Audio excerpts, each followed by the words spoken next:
Hello दोस्तों, कैसे हो आप सब। आशा करता हूँ बहुत ही बढ़िया होंगे और आपकी तैयारी बहुत ही अच्छी चल रही होगी, शानदार चल रही होगी, जबरदस्त तरीके से चल रही होगी। और चलनी भी चाहिए, क्योंकि कहते हैं ना, आंखों में अरमान लिया, मंजिल को अपना मान लिया, अब मुश्किल क्या आसान क्या, अब ठान लिया तो ठान लिया। अब ठान लिया है कि अपने सपनों को पूरा करना है। अब ठान लिया है कि अपने घर के हालात को बदलना है। अब ठान लिया है कि अपने माँ बाप को क्या है, सपनों को पूरा करना है। मेरे प्यारे बच्चों, हमारे राजस्थान के अंतर्गत जितनी भी एग्जाम हैं, पशु पर्यवेक्षक, एलडीसी, रीट, सीईटी, पटवारी, पीटी, बीएसटीसी, इसके अलावा जितनी भी राजस्थान की एग्जाम होती हैं, उनके अंतर्गत जो सर्वाधिक जिस सब्जेक्ट का पोर्शन रहता है वो होती है राजस्थान जीके। राजस्थान जीके के अंतर्गत से सबसे ज्यादा क्वेश्चन पूछे जाते हैं राजस्थान की सभी एग्जामों के अंतर्गत। अपन राजस्थान की जीके का जो पोर्शन है, उसकी हम कंप्लीट थ्योरी कवर करवाने वाले हैं हमारे इस चैनल पर। मेरे प्यारे बच्चों, राजस्थान की थ्योरी है वो यूट्यूब के इतिहास में पहली बार जो हमारे चैनल के द्वारा करवाई जा रही है। क्योंकि सभी कोचिंगें क्या करती हैं, क्वेश्चन लेकर के आती हैं और दो चार क्वेश्चनों को सोल्व करा के और वापस चली जाती हैं। कोई थ्योरी नहीं देता, पेड बैच में देते हैं आपको थ्योरी। तो थ्योरी हम पेड बैच में नहीं, फ्री में आपको कंटेंट प्रोवाइड करवाने वाले हैं और बेहतरीन कंटेंट देने वाले हैं, जिसके अंतर्गत आपको कंप्लीट थ्योरी होगी और थ्योरी के साथ साथ आपको पीडीएफ की जो पैनल है, डिजिटल बोर्ड का पैनल है, उसकी पीडीएफ भी प्रोवाइड कराई दी जाएगी। इसके अलावा हैंड रिटन नोट्स भी प्रोवाइड करवा दिए जाएंगे। आपको तैयारी को बहुत ही मजबूत और बेहतर बनाने के लिए हमने यह पहल शुरू की है, जो कि यूट्यूब के इतिहास में पहली बार है, जिसके अंतर्गत हम complete theory A to Z theory को कवर करवाने वाले हैं। यह थ्योरी प्रीवियस ईयर क्वेश्चनों के आधार पर ही अपडेट वर्जन के साथ में रखी गई है। और जो कि कैसी थ्योरी रहने वाली है, तो ये 50 जिले और जो कि 10 संभाग बनाए गए उनके आधार पर यह अपडेट वर्जन में थ्योरी है। ठीक है, राजस्थान जीके की। चलिए दोस्तों, तो राजस्थान जीके के अंदर एक सब्जेक्ट है हिस्ट्री और कला संस्कृति। तो आज हम हिस्ट्री का एक टॉपिक है जिसका नाम है राजस्थान की सभ्यताएं। राजस्थान की सभ्यताओं, इसी प्रकार से हम एक एक टॉपिक को उठाएंगे और उसकी कंप्लीट थ्योरी कवर करवाएंगे। और कवर कराने के बाद में एक क्लास लेकर आएंगे एमसीक्यू, जिसके अंतर्गत कंप्लीट हम बताने वाले हैं कि किस प्रकार से क्वेश्चन आते हैं, उनको किस प्रकार से अटेंड करना है। ठीक है, और किस प्रकार से अपन की सोच समझ विकसित करनी है। मेरे प्यारे बच्चों, जब हम इतिहास के बारे में पढ़ते हैं तो हिस्ट्री के अंतर्गत हम हिस्ट्री को 3 पार्टों में डिवाइड करते हैं। कितने पार्टों में? 3 पार्टों में डिवाइड करते हैं। एक होता है प्राग ऐतिहासिक काल, एक होता है आद्य ऐतिहासिक काल, एक होता है ऐतिहासिक काल। तो इस प्रकार से हम 3 पार्टों में डिवाइडेशन करते हैं। प्राग ऐतिहासिक काल वह काल होता है जिसके ना तो लिखित में साक्ष्य मिले हैं, ना उसकी भाषा है, ना कोई साक्ष्य शिलालेख ग्रंथ, कुछ भी जानकारी नहीं मिलती है, तो उसे बोलते हैं हम प्राग ऐतिहासिक काल, जिसके अंतर्गत पुरापाषाण काल, मध्यपाषाण काल, नवपाषाण काल आता है। सेकंड नंबर पे है आद्य ऐतिहासिक काल। आद्य ऐतिहासिक काल के अंतर्गत क्या होता है, हमें साक्ष्य तो मिले हैं लेकिन हम उनको पढ़ नहीं सकते हैं। लिखित में ग्रंथ मिले हैं, सबूत मिले हैं उसके, लेकिन हम उसको समझ नहीं सकते, पढ़ नहीं सकते, उसे बोलते हैं आद्य ऐतिहासिक काल। जिसके अंतर्गत हम वैदिक सभ्यता है, सिंधु घाटी सभ्यता है, वैदिक काल है, उनके बारे में हम आद्य ऐतिहासिक काल के अंतर्गत रखते हैं। नेक्स्ट आ जाएगा ऐतिहासिक काल। ऐतिहासिक काल के अंतर्गत जो प्राचीन भारत का जो इतिहास है, यह ऐतिहासिक काल के अंतर्गत आएगा। मध्य इतिहास है भारत का, ये भी ऐतिहासिक काल के अंतर्गत आएगा। और आधुनिक भारत का जो इतिहास है, ये भी किसके अंतर्गत आएगा, तो वो भी आएगा ऐतिहासिक काल के अंतर्गत। मेरे प्यारे बच्चों, अब हम पढ़ने वाले आद्य ऐतिहासिक काल। और आद्य ऐतिहासिक काल के अंतर्गत एक टॉपिक है जिसका नाम है सभ्यताएं। राजस्थान के अंतर्गत एक सभ्यता है, उनके बारे में हम डिटेल से चर्चा करेंगे, जो कि आपकी एग्जाम में बार बार पूछी ही जाती हैं। किसी भी एग्जाम के अंतर्गत आप पेपर उठा के देखोगे प्रीवियस ईयर का, तो सबके अंतर्गत सभ्यताओं से क्वेश्चन जरूर मिलेगा। मेरे प्यारे बच्चों, आज की हम क्लास स्टार्ट करते हैं। चलिए दोस्तों, आज का जो हमारा टॉपिक रहने वाला है, जिसका नाम है, तो वो हो जाएगा सभ्यताएं। क्या हो जाएगा? राजस्थान की प्राचीन सभ्यताएं। राजस्थान की प्राचीन सभ्यताएं। तो राजस्थान की जो प्राचीन सभ्यता है, यह टॉपिक है जिसके अंतर्गत हम पढ़ने वाले हैं कई प्रकार की सभ्यता हैं। जो एक है कालीबंगा सभ्यता, बैराट सभ्यता, बागौर सभ्यता, नौहड़ सभ्यता। इस प्रकार से राजस्थान के अंतर्गत 50-60 सभ्यताएं हैं। लेकिन आपकी एग्जामों की दृष्टि से 4-5 सभ्यता है जिनको आपको डिटेल में पढ़ना है। बाकी सभ्यताओं के बारे में आपसे क्वेश्चन यही बनता है, पहली बात तो बहुत कम पूछे जाते हैं, और पूछे जाते तो यही बनता है कि कौन सी सभ्यता किस जिले में स्थित है, यही क्वेश्चन बनते हैं। इसके अलावा जो 4-5 जो मेन सभ्यता हैं, उनको हम डिटेल से चर्चा करेंगे। ज़्यादातर 99% क्वेश्चन इन्हीं के अंतर्गत से आता है। तो आज हमारी जो पहली सभ्यता है जिसके बारे में हम चर्चा करने वाले हैं, उस सभ्यता का नाम हो जाएगा, तो वो हो जाएगा, क्या नाम है, कालीबंगा सभ्यता। कौन सी? कालीबंगा सभ्यता। तो कालीबंगा सभ्यता है, आप हेडर में डाल लीजिए। तो आप साथ में ही नोट्स बनाते चलिए, क्योंकि मैं कंप्लीट थ्योरी कवर कराने वाला हूं, तो आपको दोबारा पढ़ने की आवश्यकता ना हो, इस तरीके से पढ़िएगा। ठीक है। तो कालीबंगा जो सभ्यता है यह राजस्थान के किस जिले के अंतर्गत पाई जाती है? तो कालीबंगा सभ्यता, आपसे क्वेश्चन पूछा जाए कि कालीबंगा सभ्यता है वो राजस्थान के किस जिले के अंतर्गत पाई जाती है कालीबंगा सभ्यता? तो इसका जो राइट आंसर हो जाएगा कालीबंगा सभ्यता है यह हनुमानगढ़ से, किसे? हनुमानगढ़, हनुमानगढ़ जिले के से संबंधित है कालीबंगा सभ्यता। आपसे कई बार क्या होगा कि जो हनुमानगढ़ जिला बना था उससे पहले जो ये सभ्यता है यह किस जिले के अंतर्गत आती थी? तो ये आती थी गंगानगर के अंतर्गत। आपसे यदि ऑप्शन में गंगानगर हनुमानगढ़ दोनों दिए गए हों तो आपका राइट आंसर हो जाएगा हनुमानगढ़। और यदि ऑप्शन के अंतर्गत आपसे पूछे कालीबंगा सभ्यता कहाँ पाई जाती है और आपको ऑप्शन में हनुमानगढ़ नहीं दिया गया हो तो हम उस समय अगर गंगानगर आंसर दे रखा हो तो हम गंगानगर राइट आंसर करेंगे। नेक्स्ट चीज हो जाएगी जो कोई भी सभ्यता है वो किसी ना किसी नदी के किनारे पर बसी हुई है, क्योंकि प्राचीन समय में जो मानव जीवन था तो जीवन जीने के लिए व्यक्ति के लिए पानी की आवश्यकता होती है और प्राचीन समय में पानी कहाँ पर पाया जाता? नदियों में पाया जाता था। इसलिए जितनी भी सभ्यता है वो सभी किसी ना किसी नदी के किनारे पर विकसित हुई हैं। तो जो कालीबंगा सभ्यता है यह किस नदी के किनारे पर विकसित हुई है? तो आपसे जो नदी पूछेगा इसकी कालीबंगा सभ्यता की तो इसकी जो नदी है तो वो हो जाएगी घग्गर नदी। कौन सी नदी हो जाएगी? घग्गर नदी के किनारे पर विकसित हुई है कालीबंगा सभ्यता। किस नदी के पे? घग्गर नदी के किनारे पर विकसित हुई है। जो कालीबंगा सभ्यता है ये घग्गर नदी के किनारे पर विकसित हुई है। और जो घग्गर नदी है जो प्राचीन काल में सरस्वती नदी और दृश्यवती जो नदी बहती थी उसके अवशेष पर बहती है। कौन सी नदी? घग्गर नदी। और ये घग्गर नदी है ये हिमाचल प्रदेश है जिसके अंतर्गत शिवालिक पहाड़ी हैं। पहाड़ी के अंतर्गत एक कालका नामक जो स्थान है वहाँ से ये निकलते हुए राजस्थान के हनुमानगढ़ से बहती हुई पाकिस्तान के अंतर्गत प्रवेश करती है। कौन सी नदी? घग्गर नदी। नेक्स्ट हो जाएगा जो कालीबंगा जो शब्द है यह कालीबंगा जो शब्द है तो यह शब्द किस भाषा का शब्द है? तो यह शब्द हो जाएगा सिंधी भाषा का। किस भाषा का शब्द है? सिंधी भाषा का शब्द है कालीबंगा शब्द, सिंधी भाषा का।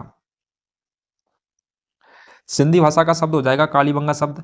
और जिसका जो अर्थ होता है तो इसका जो अर्थ क्या होता है? तो वो होता है काले काले रंग की चूड़ियाँ। क्या होता है? काले रंग की चूड़ियाँ।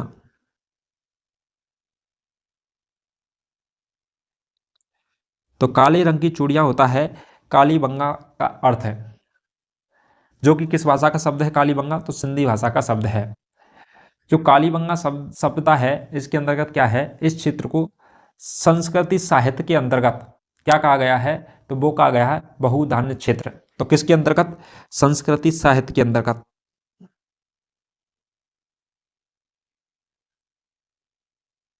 संस्कृति साहित्य के अंतर्गत इसको क्या कहा गया है? तो इसको कहा गया है बहुधान्य क्षेत्र।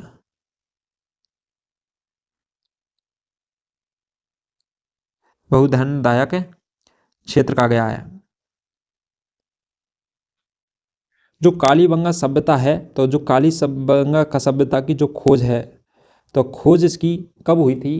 कालीबंगा सभ्यता की वो हुई थी 1952-53 ईस्वी में। कब हुई थी? 1952-53 ईस्वी के अंतर्गत कालीबंगा सभ्यता की खोज की गई थी। इसके जो खोजकर्ता हैं तो खोजकर्ता कौन है कालीबंगा सभ्यता के? तो आपसे क्वेश्चन में पूछ ले खोजकर्ता कौन है, कई बार पूछा भी जा चुका है ये क्वेश्चन। तो खोजकर्ता कौन हो जाएंगे इसके? तो वो हो जाएंगे अमलानंद घोष। कौन हो जाएंगे? अमलानंद घोष। अमलानंद घोष कौन है? कालीबंगा सभ्यता के खोजकर्ता हैं। आपसे दूसरा क्वेश्चन पूछा जा सकता कालीबंगा जो सभ्यता है कालीबंगा सभ्यता के जो उत्खनन कौन है? उत्खनन हुआ था कालीबंगा सभ्यता का वह कब से कब हुआ था? तो 1961 ईस्वी से लेकर के 1969 ईस्वी के बीच में क्या हुआ था? कालीबंगा सभ्यता का उत्खनन हुआ था। और उत्खनन करता है इसके कौन? उत्खनन करता है तो दो उत्खनन करता हो जाएंगे इसके।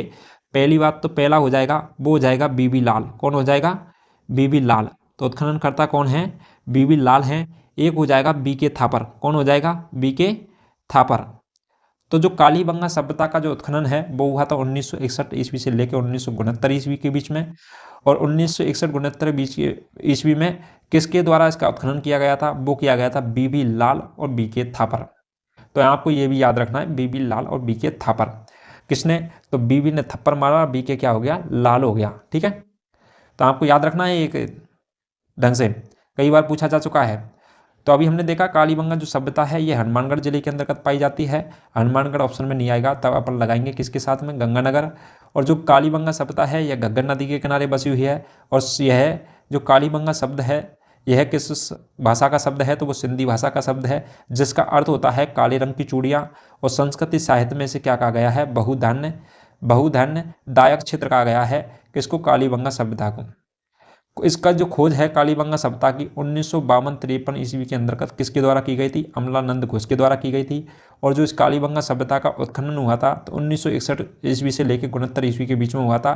और किसके द्वारा किया गया था, बीबी लाल और बी के थापर के द्वारा। नेक्स्ट देख लेते हैं, कालीबंगा जो सभ्यता है यह किस काल की सभ्यता है, तो यह हो जाएगी आद्य ऐतिहासिक। तो यह है आद्य ऐतिहासिक काल की सभ्यता है कालीबंगा सभ्यता। और यह कौन सी हो जाएगी, कांस्य युगीन। कौन सी हो जाएगी, कांस्य युगीन सभ्यता है। आद्य ऐतिहासिक काल की कालीबंगा क्या है, कांस्य युगीन सभ्यता है। और कांस्य युगीन सभ्यता के साथ साथ में यह कौन सी है, नगरीय सभ्यता। कौन सी हो जाएगी, नगरीय सभ्यता है। कौन सी हो जाएगी, नगरीय सभ्यता है, ना कि ग्रामीण सभ्यता है। कालीबंगा सभ्यता के अंतर्गत नगरीय जीवन की जानकारी मिलती है, इसलिए यह कौन सी सभ्यता है, नगरीय सभ्यता है। इसके अलावा कालीबंगा सभ्यता से क्या मिलते हैं, यहाँ से मिलते हैं परिवार हैं कालीबंगा सभ्यता की। तो परिवार कैसे हैं, मातृसत्तात्मक। कैसे हैं, मातृसत्तात्मक परिवारों की जानकारी मिलती है कालीबंगा सभ्यता के अंतर्गत से। एक होता है पितृसत्तात्मक। पितृसत्तात्मक होता है जिसके अंतर्गत घर के सभी डिसीजन पिता के द्वारा या पुरुषों के द्वारा लिए जाते हैं, उसे बोलते हैं पितृसत्तात्मक। मतलब पितृसत्तात्मक समाज था हमारा पहले, जिसके अंतर्गत पुरुषों के द्वारा क्या लिए जाते थे, सभी डिसीजन लिए जाते थे। महिलाओं को बराबर का अधिकार नहीं दिया जाता था। और इसके अंतर्गत सभी प्रकार से कहीं पर जाना होता है, आना होता है, घर प्रकार के क्या करना क्या नहीं करना, इसके डिसीजन पुरुषों के द्वारा लिए जाते थे। महिलाओं को समानता का अधिकार तक नहीं था, उसे बोलते हैं पितृसत्तात्मक। और मातृसत्तात्मक होता है कि महिलाएं क्या हैं, घर चलाएंगी और महिलाओं के द्वारा डिसीजन लिए जाएंगे, तो वो होता है मातृसत्तात्मक। तो कालीबंगा सभ्यता के अंतर्गत से जो साक्ष्य मिलते हैं वो मिलते हैं मातृसत्तात्मक के। पहली बात तो ये जो अपनी किस काल की सभ्यता है, इसका जो काल है, इसका जो काल का पता लगाने के लिए हमारे द्वारा एक पद्धति है जिसे बोलते हैं C14। कौन सी है, C14 कार्बन डेटिंग पद्धति है। यह एक वैज्ञानिक पद्धति है जिसका नाम है कार्बन डेटिंग पद्धति C14। इसके द्वारा क्या है, हम किसी भी पुराना जो स्थल है उसकी अपन क्या ज्ञात कर सकते हैं, तो उसकी आयु या फिर हम उसका काल ज्ञात कर सकते हैं। तो उसके लिए C14 कार्बन डेटिंग पद्धति का उपयोग किया जाता है। इससे पता लगाया है कि जो कालीबंगा सभ्यता है, और एक कालीबंगा सभ्यता कब से कब ईस्वी तक की मानी जाती है, तो ये मानी जाती है 2300 BC से लेकर के, और कब तक मानी जाती है, तो ये 1750 BC तक। कब तक मानी जाती है, 2300 BC से लेकर के 1750 BC तक के मध्य में मानी जाती है कालीबंगा सभ्यता। जो कालीबंगा सभ्यता है यह करीब BC के काल में मानी जाती है। और BC होती है, एक चलती है AD। क्या चलती है, AD, एक होती है BC, ये दो हैं। तो BC चलती है उल्टी। कैसी चलती है, उल्टी। यह चलती है उल्टी। कैसे चलती है, अपन का इसको मानेंगे 2300 BC से लेकर के, और जो 1750 है ये BC में मापा गया है। AD में होता है तो AD के अंतर्गत सन चलता है, मतलब क्रमबद्ध तरीके 1 2 3 4 5 6 7 8 इस तरीके से। और BC के अंतर्गत चलता है उल्टा। उल्टा कैसे चलेगा, 5 4 3 2 1, इस प्रकार से काल चलता था उल्टा। तो कालीबंगा सभ्यता के समय BC काम में ली जाती थी, इसलिए यहाँ पर 2300 BC से लेकर 1750 BC तक का काल माना गया है। ईसा मसीह के दौरान, ईसा मसीह के बाद में AD को लागू किया गया है। सन और वर्षों के लिए AD को क्रमबद्ध तरीके से लागू किया गया था।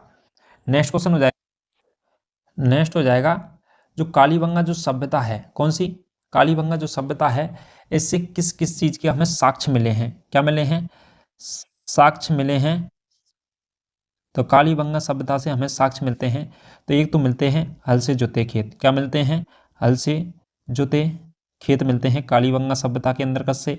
दूसरी चीज मिलती है यहाँ से शल्य चिकित्सा की जानकारी। किसकी मिलती है, शल्य चिकित्सा की जानकारी मिलती है। हल से जोते खेत मिले हैं, शल्य चिकित्सा की जानकारी मिली है। यहाँ से मिले हैं ऊँट पालने की जानकारी। किसकी, ऊँट पालने की जानकारी भी मिलती है कालीबंगा सभ्यता के अंतर्गत से। यहाँ से भूकंप की जानकारी मिलती है, किसकी मिलती है, भूकंप की जानकारी मिलती है। अब भूकंप का पता कैसे लगाया था, तो अपन के जो यहाँ पर जो मकान मिले हैं साक्ष्य के रूप में, जब इनकी खुदाई की गई थी तब मकान मिले थे, उनके अंतर्गत क्या पाई गई थी, दरारें पाई गई थी। क्या पाई गई थी, दरारें पाई गई थी। और दरारें पाई गई थी जिससे पता चलता है यहाँ पर क्या है, भूकंप भी आए थे। इसके अलावा यहाँ पे क्या मिलते हैं, एक तो लकड़ी की नालियाँ क्या मिलती हैं, लकड़ी की नालियाँ मिलती हैं। यहाँ पर पानी निकालने के लिए किसकी नालियाँ बनी होती थी, लकड़ी की यहाँ बनी होती थी नालियाँ, जो कि क्या होती, घरों के बगलों में रोड के सारे बनी होती थी। एक यहाँ से किसकी जानकारी मिलती है, तो वो मिलती है कुएं की जानकारी। किसकी मिलती है, कुओं की जानकारी मिलती है। पानी के लिए कुएं बनाए गए थे, किसके अंतर्गत, कालीबंगा सभ्यता के अंतर्गत। तो ये हो जाएगा कि कालीबंगा सभ्यता आद्य ऐतिहासिक काल की कांस्ययुगीन सभ्यता है, जिसके अंतर्गत नगरीय जीवन की जानकारी मिलती है। यह जो कालीबंगा सभ्यता है यह कैसी है, मातृसत्तात्मक है, ना कि पितृसत्तात्मक। और कालीबंगा सभ्यता का जो हमने काल है ये कितने से कितने तक है, तो 2300 BC से लेकर 1750 BC तक है। और इसका जो काल ज्ञात करने के लिए हमें एक पद्धति काम में लेते हैं। किसी भी पुरानी चीज़ की जो आयु ज्ञात करनी होती है उसके लिए कार्बन 14, जिसे बोलते हैं C14, जिसे बोलते हैं कार्बन वैज्ञानिक डेटिंग पद्धति, काम में ली जाती है। कालीबंगा सभ्यता के अंतर्गत से जो हमें साक्ष्य मिलते हैं तो वो मिलते हैं हल से जोते खेत की जानकारी मिलती है, शल्य चिकित्सा की जानकारी मिलती है। शल्य चिकित्सा उसे बोलते हैं जैसे अपन की खोपड़ी में पानी भर जाता है तो उसमें छेद कर करके क्या किया है, पानी निकालने की विधि होती है, उसे बोलते हैं शल्य चिकित्सा। एक होती है ऊँट पालने की जानकारी मिली है, क्योंकि यहाँ से ऊँट के कंकाल तंत्र मिला है। ऊँट का जो बॉडी का ढांचा, कंकाल तंत्र, हड्डियाँ हैं वो अवशेष के रूप में मिली गई हैं सभ्यता से। यहाँ से भूकंप की जानकारी मिलती है कालीबंगा सभ्यता से। एक मिलती है लकड़ी से बनी हुई नालियाँ, पानी निकालने के लिए लकड़ी से बनी हुई नालियों के साक्ष्य मिलते हैं। कुएं की जानकारी मिलती है कालीबंगा सभ्यता के अंतर्गत से। नेक्स्ट हो जाएगा कालीबंगा जो सभ्यता है, जो कालीबंगा सभ्यता का जो नगर है यह कितने भागों में विभाजित होता है, 2 भागों के अंतर्गत विभाजित था कालीबंगा का नगर। और यह 2 भाग कौन कौन से थे, तो इसका एक भाग था पूर्वी भाग, कौन सा था, पूर्वी भाग था। और दूसरा भाग था जिसे बोलते थे पश्चिम भाग, कौन सा भाग बोलते थे, पश्चिम भाग बोलते थे।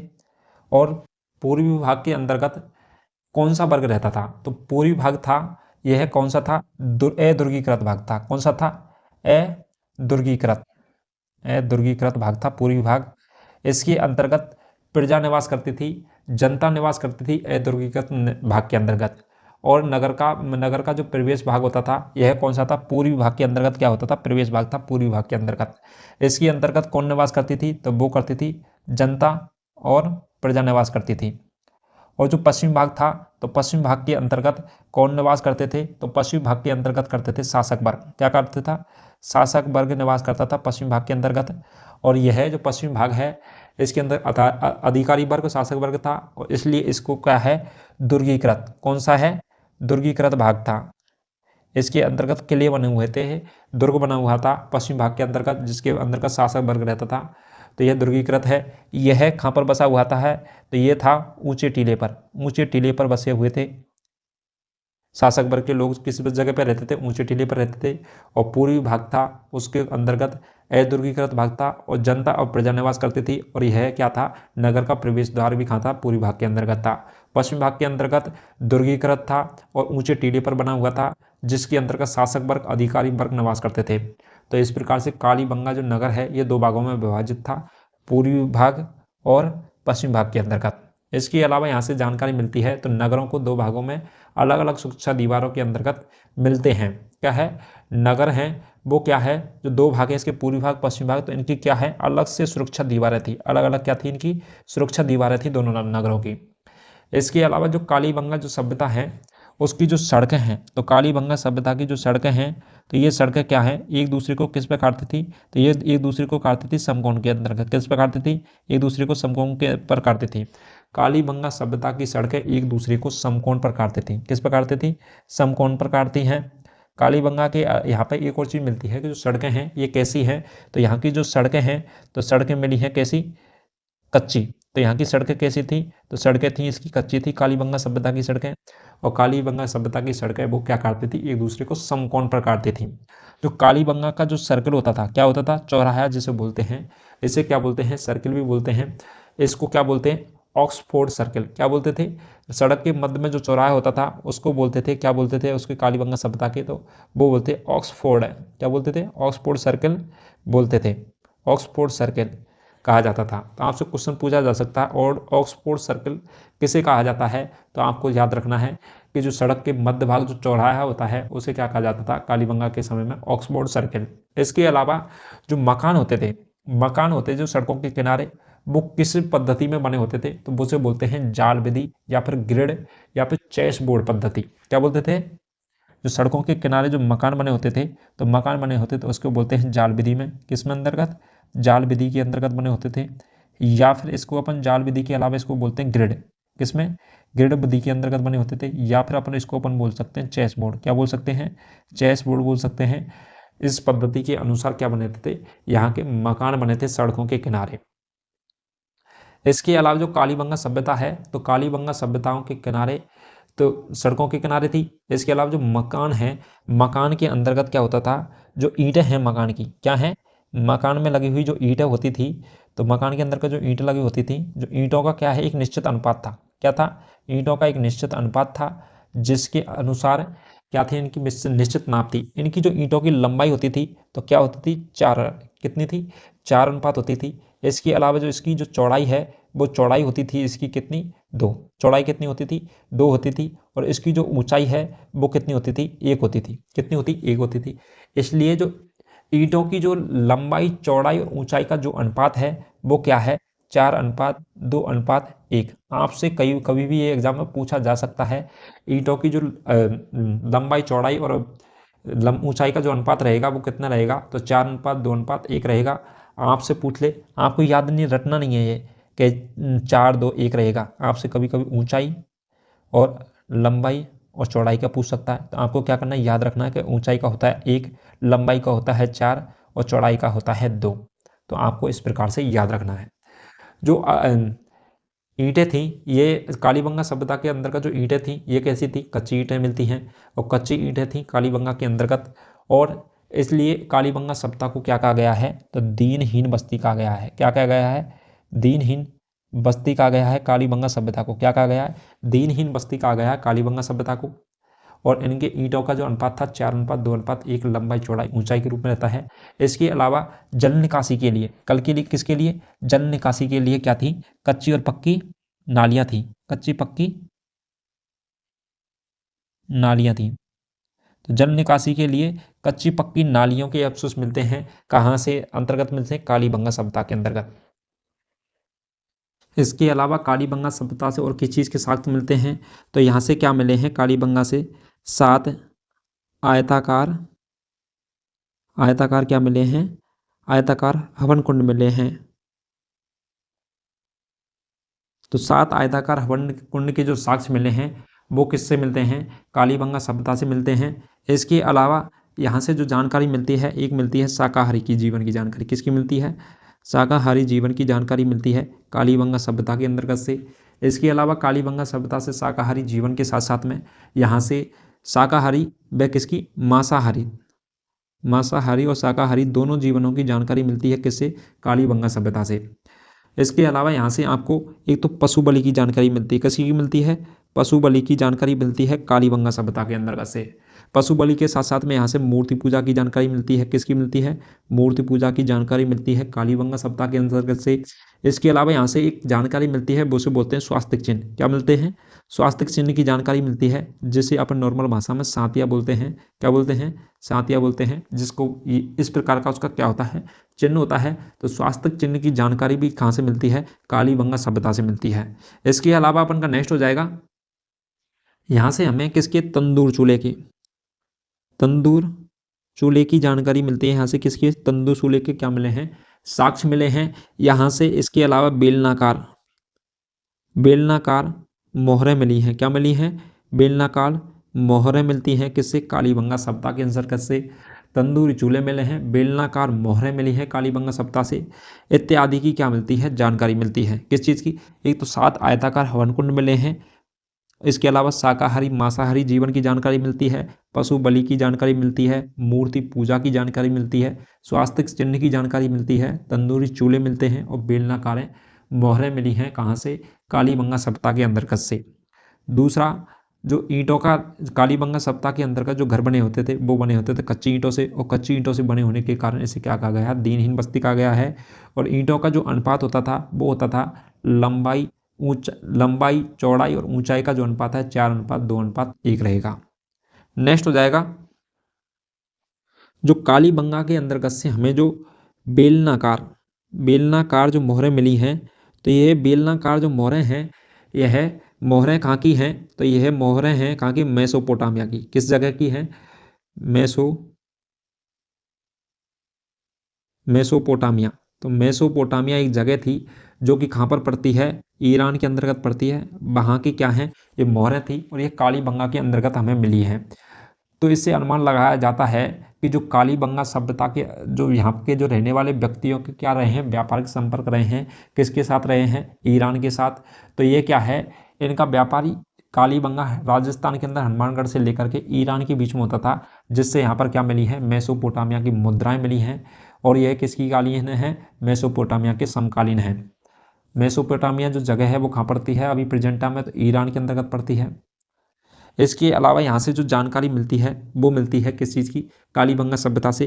तो वो मिलती है गेहूं की जानकारी, कौन कौन सी फसलें हैं जिनके उत्पादन किया जाता था उस समय, तो गेहूं का उत्पादन किया जाता था, जो इसकी जानकारी मिलती है। इसके अलावा जो जौ है, कौन सा ये फसल है, जौ है, तो जौ के भी साक्ष्य मिलते हैं कहाँ से, कालीबंगा सभ्यता से। इसके अलावा सरसों, कौन सी हो जाएगी, सरसों फसल है, ये भी उत्पादित की जाती थी। नेक्स्ट हो जाएगा कपास, कौन सी हो जाएगी, कपास फसल है, ये भी उत्पादित होती। इसके अलावा हो जाएगा चावल, कौन सा हो जाएगा, चावल है, ये भी कालीबंगा सप्ताह के अंतर्गत उत्पादित की जाने वाली थी। इसके अलावा हो जाएगा चना, तो चना है, ये भी फसल होती थी, ईटीसी मतलब इत्यादि फसलें। तो कौन कौन सी जो मुख्य फसलें हैं जो कालीबंगा सप्ताह से संबंधित थी, तो एक हो जाएगा गेहूँ, जौ, सरसों, कपास, चावल और चना। क्या हो जाएगा, गेहूँ, सरसों, कपास और चावल और चना हो जाएगा। तो ये जो फसलें हैं ये कालीबंगा सभ्यता के अंतर्गत क्या होती थी, कालीबंगा सप्ताह के अंतर्गत उत्पादन किया जाता था इन चीज़ों का। ठीक है, इसके अलावा जो कालीबंगा सभ्यता के अंतर्गत से हमें क्या मिलता है, जो शव होते थे, तो शवों को क्या है, दफनाने के साक्ष्य मिले हैं। क्या मिले हैं, शवों को दफनाने के, तो शवों को दफनाने के साक्ष्य मिले हैं कहाँ से, कालीबंगा सभ्यता के अंतर्गत से। सिंधु घाटी सभ्यता के अंतर्गत जो क्या है, अंतिम संस्कार है, क्या है, अंतिम संस्कार। तो अंतिम संस्कार की क्या है, तो अंतिम संस्कार की 3 विधियां होती हैं। किसकी होती हैं, अंतिम संस्कार की 3 विधियां होती हैं। और 3 विधियां कौन कौन सी होती है, एक तो होती है पूर्ण अंतिम संस्कार, एक होता है आंशिक अंतिम संस्कार, और एक होता है कौन सा, कलश। क्या होता है, कलश अंतिम संस्कार। पूर्ण जो संस्कार होता है तो वो होता है जैसे सबको जला दिया जाता है, उसे बोलते हैं पूर्ण अंतिम संस्कार। और एक होता है आंशिक अंतिम संस्कार, जिसके अंतर्गत क्या किया जाता है, जो मुसलमान होते हैं, मुस्लिम धर्म के लोग होते हैं, वो क्या करते हैं, व्यक्ति के मरने के पश्चात उसको अपन क्या करते हैं, कब्र में गाड़ देते हैं, तो वो होता है आंशिक। एक होता है कलश, और कलश के अंतर्गत क्या होता है, ये होता है पार्श्व नाथ के जो ईसाई धर्म के जो लोग होते हैं, पार्श्व धर्म के जो लोग होते हैं, ये क्या करते हैं, अपने सब को क्या करते हैं, ना जलाते हैं ना गाड़ दफनाते हैं, ये क्या करते हैं, पक्षियों के लिए खाने के लिए खुला छोड़ देते हैं। तो ये अपन के इंडिया के अंतर्गत, महाराष्ट्र के अंतर्गत आपको ये देखने को मिलेगा। ये क्या करते हैं कि ये इनका जो मानना है, यह मानना है कि व्यक्ति जीते जी किसी का काम नहीं आ, कम से कम मरने के पश्चात पशु पक्षियों का क्या भोजन बन सके, इसलिए ये क्या करते हैं, उसको खुले में छोड़ देते हैं जानवरों को खाने के लिए। इसके अलावा जो कालीबंगा सभ्यता है, जो इसकी जो लिपि है, कालीबंगा सभ्यता की जो लिपि है, तो इसकी जो लिपि हो जाएगी, तो इसकी लिपि कौन सी हो जाएगी, वो होगी चित्रात्मक। कौन सी हो जाएगी, चित्रात्मक लिपि, या फिर अपन इसको क्या बोलते हैं, भाव चित्रात्मक। क्या बोलते हैं, भाव चित्रात्मक। तो चित्रात्मक लिपि या फिर भाव चित्रात्मक लिपि कहते हैं, या फिर अपन इसको क्या बोलते हैं, विष्टुभेदन लिपि। कौन सी बोलते हैं, विष्टुभेदन लिपि। तो विष्टुभेदन लिपि कहते हैं। तो कालीबंगा सभ्यता की जो लिपि है तो वो है चित्राक्षर। कौन सी हो जाएगी, चित्राक्षर हो जाएगी लिपि। कौन सी लिपि हो जाएगी, ये यहाँ पे चित्रात्मक नहीं है, क्या है, चित्राक्षर जो लिपि है तो वो हो जाएगी चित्राक्षर लिपि। इसके अलावा भाव चित्रात्मक लिपि भी कहते हैं इसको, और या फिर अपन इसको क्या कहेंगे, विष्टुभेदन लिपि कहते हैं। इसके अंतर्गत जो लिखावट होती थी वो कैसी होती थी, एस आकार में होती थी। कैसी होती थी, एस आकार के अंतर्गत होती है। एस आकार का मतलब होता है कि यह दाएं से चलती है और ये इस प्रकार से बाएं और बाएं से फिर दाएं, इस प्रकार से चलती है। अपन नॉर्मल तो क्या होते हैं, इधर की साइड से लिखना प्रारंभ करते हैं, फिर यहाँ से छोड़ने के बाद यूँ इस प्रकार से लिखना प्रारंभ करते थे। लेकिन उस समय जो कालीबंगा सभ्यता के समय जो साक्ष्य मिलते हैं वो मिलते हैं एस आकार में, एस आकार में मिलते हैं, या फिर अपन इसको क्या बोलते हैं, सर्पाकार। क्या बोलते हैं, सर्पाकार, या फिर बोलते हैं एस आकार। तो एस आकार और सर्पाकार रूप में इस लिपि का क्या मिलता है, उल्लेख मिलता है। इसके अंतर्गत अपन बाएं से लेकर के लिखते थे, बाएं से लिखते लिखते लिखते लिखते इस प्रकार से आते थे, फिर हम इधर से यूं यूं इस प्रकार से अपन जाते थे इसको लिखते हुए। तो इस प्रकार से अपन के एक प्रकार से एस के आकार की बन जाती है, इसे अपन सर्प के आकार भी कहते हैं। यह बाएं से दाएं की ओर लिखी जाने वाली लिपि है, जिसे अपन चित्राक्षर लिपि, भाव चित्रात्मक या विष्टुभेदन लिपि भी कहते हैं। इसके अलावा यहाँ से जो जानकारी मिलती है वो इसके अलावा जो कालीबंगा सभ्यता से और जानकारी मिलती है तो वो मिलती है सूती वस्त्रों की। किसकी मिलती है, सूती वस्त्र मिले हैं। क्या मिले हैं, कपड़ा। तो सूती कपड़ा है, इसकी जानकारी मिलती है कालीबंगा सभ्यता से। इसके अलावा यहाँ पे से जो जानकारी मिलती है वो मिलती है पैमाने की जानकारी। किसकी जानकारी मिलती है, पैमाने की जानकारी मिलती है। मतलब माप के लिए पैमाना यूज में लिया जाता था, किसके अंतर्गत, कालीबंगा सभ्यता के अंतर्गत। इसके अलावा यहाँ से क्या मिलती है, टेराकोटा की क्या मिली है, टेराकोटा की मुद्राएं मिली हैं। कालीबंगा सभ्यता के अंतर्गत से क्या मिली हैं, टेराकोटा की क्या मिली हैं, मुद्राएं मिली हैं। इसके अलावा टेराकोटा की मुद्रा के अलावा यहाँ से उस्तरा की जानकारी मिलती है। किसकी, उस्तरा की जानकारी भी कहाँ से मिलती है, कालीबंगा सभ्यता के अंतर्गत उस्तरा की जानकारी मिलती है। इसके अलावा यहाँ से क्या मिलती है, दैनिक जीवन में उपयोगी सामान। क्या मिलता है, दैनिक जीवन में जो उपयोगी सामान था उसकी जानकारी भी कहाँ से मिलती है, कालीबंगा के अंतर्गत से साक्ष्य मिले हैं। दैनिक जीवन के उपयोगी सामान थे, जैसे खाना बनाने के लिए जो उपयोग किए जाते थे सामान हैं, बर्तन हैं, उनके भी क्या मिले हैं, साक्ष्य मिले हैं कालीबंगा सभ्यता के अंतर्गत से। तो कालीबंगा सभ्यता के अंतर्गत क्या मिले, सूती कपड़े मिले हैं, पैमाने मिले हैं, टेराकोटा की क्या मिली हैं, मुद्राएं मिली हैं, उस्तरा मिला है, और दैनिक जीवन का क्या मिला है, सामान मिला है कालीबंगा सभ्यता के अंतर्गत से। जो कालीबंगा सभ्यता है इसको क्या कहा गया है, तो कालीबंगा सभ्यता है इसको हड़प्पा की, किसकी, हड़प्पा की तीसरी राजधानी कहा गया है। किसको, कालीबंगा सभ्यता को। तो हड़प्पा की तीसरी राजधानी, तो हड़प्पा की तीसरी राजधानी कहा गया है किसको, कालीबंगा सभ्यता को कहा गया है। और यह किसके द्वारा कहा गया है, तो दशरथ शर्मा के द्वारा। किसके द्वारा कहा गया है, दशरथ शर्मा ने क्या कहा है कि हड़प्पा की तीसरी राजधानी कहा गया है किसको, कालीबंगा सभ्यता को, दशरथ शर्मा के द्वारा। इसके अलावा जो कालीबंगा सभ्यता है यह दो स्तरों पर, किसके कितने स्तरों पर, दो स्तरों पर विभाजित थी कालीबंगा सभ्यता। पहला है पूर्व हड़प्पा काल, कौन सा था, पूर्व हड़प्पा काल, और दूसरा हो जाएगा वो हो जाएगा हड़प्पा काल। क्या हो जाएगा, हड़प्पा काल। तो दो स्तरों पर विभाजित था कालीबंगा। तो पहली बात है तो पूर्व हड़प्पा काल, और दूसरा था हड़प्पा काल की क्या मिलती है, जानकारी मिलती है दो स्तरों की।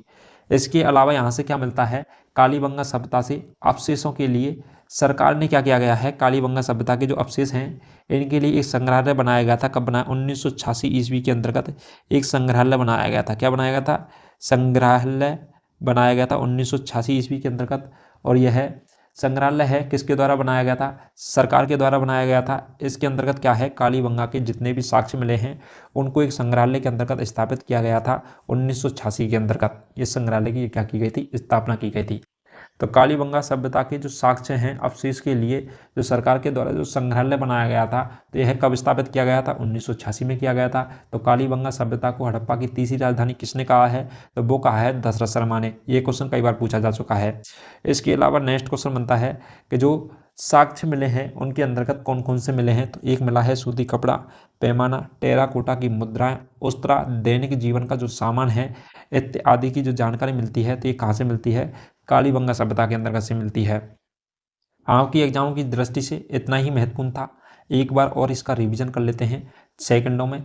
तो कालीबंगा सभ्यता है यह किस जिले के अंतर्गत पाई जाती है, तो हनुमानगढ़ के अंतर्गत पाई जाती है। यदि कालीबंगा सभ्यता हनुमानगढ़ ऑप्शन में नहीं दिया गया हो तो श्री गंगानगर दे रखा है, तो हम उस ऑप्शन श्री गंगानगर के साथ में ही जाएंगे, क्योंकि हनुमानगढ़ जिला नहीं बना था उससे पहले श्री गंगानगर के अंतर्गत ही आती थी कालीबंगा सभ्यता। और यह किस नदी के किनारे बसी हुई है, तो ये बसी हुई है घग्गर नदी के किनारे। किस नदी के किनारे बसी हुई है, तो घग्गर नदी के किनारे पर बसी हुई है कौन सी सभ्यता, कालीबंगा सभ्यता। इसके अलावा यहाँ से क्या मिलते हैं, जो कालीबंगा शब्द है यह किस भाषा का शब्द है, तो यह भाषा का है सिंधी भाषा का शब्द है, जिसका अर्थ होता है काले रंग की चूड़ियाँ। जो कालीबंगा जो शब्द है, तो यह संस्कृति साहित्य के अंतर्गत जो कालीबंगा सभ्यता को क्या कहा गया, बहुधान्य दायक क्षेत्र कहा गया है। और कालीबंगा सभ्यता की जो खोज है वो 1952-53 ईस्वी में हुई थी, और खोजकर्ता कौन है, अमलानंद घोष। उत्खनन हुआ था 1961 से लेकर 69 ईस्वी के बीच में हुआ था। और उत्खनन करता है तो वो हो जाएंगे बीबी लाल और बीके थापर। कौन हो जाएंगे, बीबी लाल और बीके थापर हो जाएंगे उत्खनन करता। इसके अलावा कालीबंगा सभ्यता आद्य ऐतिहासिक काल की कांस्ययुगीन सभ्यता है। यहाँ से नगरीय जीवन की जानकारी मिलती है, और यहाँ के जो परिवार थे वो थे मात्र सत्तात्मक परिवार थे। और C14 कार्बन डेटिंग पद्धति है, इसके अनुसार क्या है, इसका जो काल निकाला है वो निकाला है 2300 BC से लेकर के 1750 BC के मध्य का माना जाता है। और कालीबंगा सभ्यता के अंतर्गत से जो हमें साक्ष्य मिलते हैं तो वो किस चीज़ के मिलते हैं, एक तो यहाँ से मिलते हैं हल से जोते खेत की जानकारी मिलती है, शल्य चिकित्सा की जानकारी मिलती है, ऊँट पालने की जानकारी मिलती है, भूकंप की जानकारी मिलती है, और लकड़ी की नालियों की जानकारी मिलती है, लकड़ी से बनी हुई क्या नालियाँ और कुएँ की जानकारी मिलती है कालीबंगा सभ्यता के अंतर्गत। कालीबंगा जो सभ्यता है इसके जो यह क्या है, 2 नगरों के अंतर्गत बनी हुई थी। क्या बनी थी, 2 नगरों के अंतर्गत बनी हुई थी कालीबंगा सभ्यता के अंतर्गत। पहला नगर था पूर्वी नगर, और पूर्वी नगर था वो अदुर्गीकृत नगर था जहाँ पर जनता और प्रजा निवास करती थी। प्रवेश द्वार था वो पूर्वी नगर के अंतर्गत था। एक था पश्चिमी नगर, तो पश्चिमी नगर था यह क्या था, दुर्गीकृत था और ऊंचे टीले पर बना हुआ था। और ऊंचे टीले पर बना हुआ था इस वजह से यहाँ पर क्या था, अधिकारी वर्ग और शासक वर्ग निवास करता था पश्चिम भाग के अंतर्गत। तो कालीबंगा के 2 भाग नगर था, वो 2 भागों में विभाजित था, पूर्वी भाग और पश्चिम भाग। इसके अलावा जो कालीबंगा सभ्यता है नगर है, यह 2 सुरक्षा दीवारों से घिरा हुआ था। अलग अलग सुरक्षा दीवारें थी इनकी, पूर्वी नगर की अलग और पश्चिम नगर की अलग सुरक्षा दीवारों से घिरा हुआ था। कालीबंगा की सभ्यता की जो सड़कें हैं वो एक दूसरे को किस प्रकार थी, समकोण पर काटती हैं, और ये सड़कें कैसी थी, कच्ची थी। इसके अलावा जो कालीबंगा की सड़कें जो समकोण पर काटती हैं, इससे क्या बनता था, सर्किल बनता था। क्या बनता, चौराहा जिसे बोलते हैं, सड़कों के मध्य जो चौराहा होता था उसको बोलते थे ऑक्सफोर्ड सर्किल। क्या बोलते थे, ऑक्सफोर्ड सर्किल कहा जाता था। इसके अलावा जो सड़कों के किनारे जो घर बने होते थे ये किस विधि में बने होते, जाल विधि, ग्रिड विधि, या फिर इसे बोलते हैं चेस बोर्ड पद्धति में बने होते थे। इसके अलावा यहाँ से जो जानकारी मिलती है, यहाँ के जो घर थे वो कच्ची ईंटों से बने होते थे। किससे बने होते थे, कच्ची ईंटों से बने होते थे। और कच्ची ईंटों से बनी होने के कारण इसलिए इसे कालीबंगा सभ्यता को दीनहीन बस्ती कहा गया है। क्या कहा गया है, दीनहीन बस्ती कहा गया है। और यहाँ पर कच्ची ईंटें और ईंटें थी कच्ची और पक्की, उनसे क्या बनी थी, कच्ची पक्की क्या बनी थी, नालियाँ बनी थी। जो ईंटों का जो रेशो था ऊंचाई, लंबाई और चौड़ाई का, वो था 4:2:1। ठीक है। इसके अलावा यहाँ से 7 आयताकार हवन कुंड की जानकारी मिलती है कालीबंगा सभ्यता से। शाकाहारी और मांसाहारी जीवन की जानकारी मिलती है कालीबंगा सभ्यता से। पशु बलि की जानकारी मिलती है, मूर्ति पूजा की जानकारी मिलती है, स्वास्तिक चिन्ह मिला है कालीबंगा सभ्यता के अंतर्गत। यहाँ से तंदूरी चूल्हे हैं, उनके साक्ष्य मिले हैं कालीबंगा सभ्यता के अंतर्गत से। इसके अलावा बेलनाकार मोहरें मिली हैं। नेक्स्ट हो जाएगा, बेलनाकार जो मोहरें हैं यह किस जगह से आई हैं, तो मेसोपोटामिया एक जगह है जो कि प्रेजेंट टाइम में ईरान के अंतर्गत पड़ती है। तो वहाँ की ये मुद्राएं थी बेलनाकार मोहरें, और वो मिली हैं कहाँ से, कालीबंगा सभ्यता से। इससे यह अनुमान लगाया जाता है कि इनके क्या रहे हैं, व्यापारिक संपर्क रहे हैं मेसोपोटामिया और किसके, कालीबंगा के अंतर्गत हनुमानगढ़ से। इसके अलावा जो यहाँ से जो फसलें हैं, तो फसलें कौन कौन सी होती थी, एक तो होती थी गेहूँ, जौ, सरसों, कपास, चावल, चना। इनकी जो फसलों के क्या मिले हैं, साक्ष्य मिले हैं। इसके अलावा यहाँ पे जो शव होते थे तो सब लोगों को क्या किया जाता था, दफनाया जाता था। तो कालीबंगा सभ्यता के अंदर का शवों को क्या है, अंतिम संस्कार की जो विधि थी तो शवों को क्या किया जाता, दफनाया जाता था। और अंतिम संस्कार होते हैं 3 प्रकार के, एक तो पूर्ण संस्कार, आंशिक संस्कार, एक कलश संस्कार। ठीक है। इसके अलावा जो ये लिपि थी कालीबंगा सभ्यता के अंतर्गत वो थी चित्राक्षर लिपि। इसे भाव चित्रात्मक या विष्टोफेदन लिपि भी कहते हैं। इस लिपि के अंतर्गत बाएं से दाएं लिखा जाता था, और इस विधि के अंतर्गत बाएं से दाएं की ओर चलते हुए एक एस आकार के रूप में या फिर सर्पाकार के रूप में लिखा जाता था, इसलिए इसे सर्पाकार लिपि या फिर एस आकार लिपि भी कहते हैं। कालीबंगा सभ्यता की लिपि को। नेक्स्ट हो जाएगा यहाँ से सूती कपड़ा, पैमाने, टेराकोटा की क्या मुद्राएं, उस्तरा और दैनिक जीवन के यापन के लिए जो वस्तुएं हैं उनके साक्ष्य मिले हैं। और दशरथ शर्मा के द्वारा क्या कहा गया है, कालीबंगा सभ्यता को हड़प्पा की तीसरी राजधानी कहा गया है दशरथ शर्मा के द्वारा। 2 स्तरों में कालीबंगा सभ्यता थी जो 2 स्तरों में विभाजित थी, पूर्वी हड़प्पा काल और हड़प्पा काल में। इसके अलावा 1986 के अंतर्गत क्या किया गया था, सरकार के द्वारा एक संग्रहालय बनाया गया था जिसके अंतर्गत कालीबंगा सभ्यता से जितने भी साक्ष्य हैं उनको एक संग्रहालय के अंतर्गत स्थापित किया गया था, रखा गया था। तो 1986 में इस संग्रहालय की स्थापना की गई थी। चलिए दोस्तों, आज हमने पूरा जो सभ्यताओं का अंतर्गत एक टॉपिक था जिसका नाम था कालीबंगा सभ्यता, जिसके बारे में हमने डिटेल से चर्चा की है। चलिए दोस्तों, यह क्लास आपको बहुत अच्छी लगी होगी और मैं आशा करता हूं आपको पूरा प्रॉपर तरीके से समझ में आया होगा। आपको इसकी PDF टेलीग्राम पर डाल दी जाएगी और वीडियो को ज़्यादा से ज़्यादा शेयर करें ताकि आप जैसे भाइयों की क्या हो सके, मदद हो सके, और वीडियो को लाइक ज़रूर करें। चलिए दोस्तों, अब मिलते हैं नेक्स्ट सप्ताह के साथ में, नेक्स्ट क्लास में। तब तक के लिए थैंक यू सो मच।